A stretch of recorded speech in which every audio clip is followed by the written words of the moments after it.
ભારતને semiconductor hub બનાવવા ગુજરાતનું મક્કમ નેતૃત્વ. ગાંધીનગરમાં ગુજરાત સેમિકનેક્ટ કોન્ફરન્સ 2026નો પ્રારંભ. દિગ્ગજ કંપનીઓ સાથે સાણંદમાં મેમરી મોડ્યુલ્સના ઉત્પાદન. અમદાવાદમાં R&D કેન્દ્રની સ્થાપના અને ગેસ સિસ્ટમ માટે થયા MOU.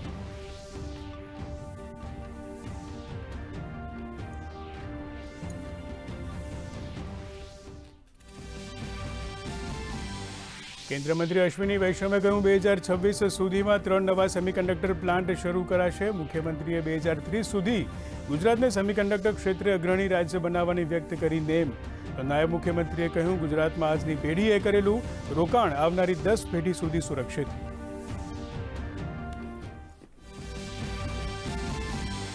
ગુજરાત બનશે ટેકનો હબ. મુખ્યમંત્રીએ 2026થી 2031 માટે જાહેર કરી નવી STI નીતિ.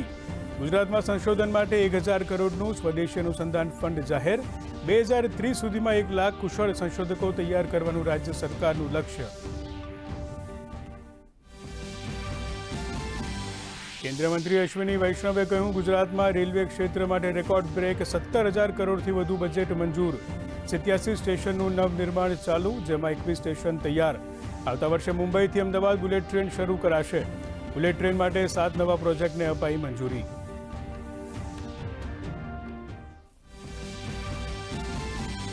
પ્રધાનમંત્રી નરેન્દ્ર મોદીના હસ્તે પુડુચેરીને 2700 કરોડના વિકાસ કામોની ભેટ. પીએમએ કહ્યું આજે વિશ્વનું ક્લીન અને ગ્રીન મોબિલિટી પર ફોકસ. ઇલેક્ટ્રોનિક્સ બસો પુડુચેરીમાં પ્રદૂષણ ઘટાડવામાં ગેમ ચેન્જર થશે સાબિત. જ્યારે હાઉસિંગ પ્રોજેક્ટ અનેક પરિવારોને આપશે ગૌરવ.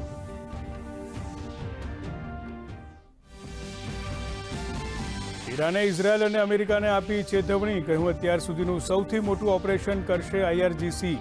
સામે અમેરિકાના રાષ્ટ્રપતિ ડોનાલ્ડ ટ્રમ્પની ઈરાનને ચેતવણી. કહ્યું જો ઈરાન હુમલો કરશે તો એ થશે જે અત્યાર સુધી ક્યારેય નથી થયું.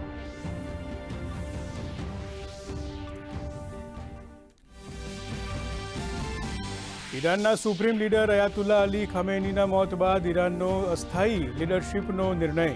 રાષ્ટ્રપતિ, ન્યાયપાલિકા પ્રમુખ અને ગાર્જિયન કાઉન્સિલના એક સદસ્યનો સમૂહ બનાવાયો. સુપ્રીમ લીડરની અસ્થાયી જવાબદારી આ સમૂહને સોંપાઈ.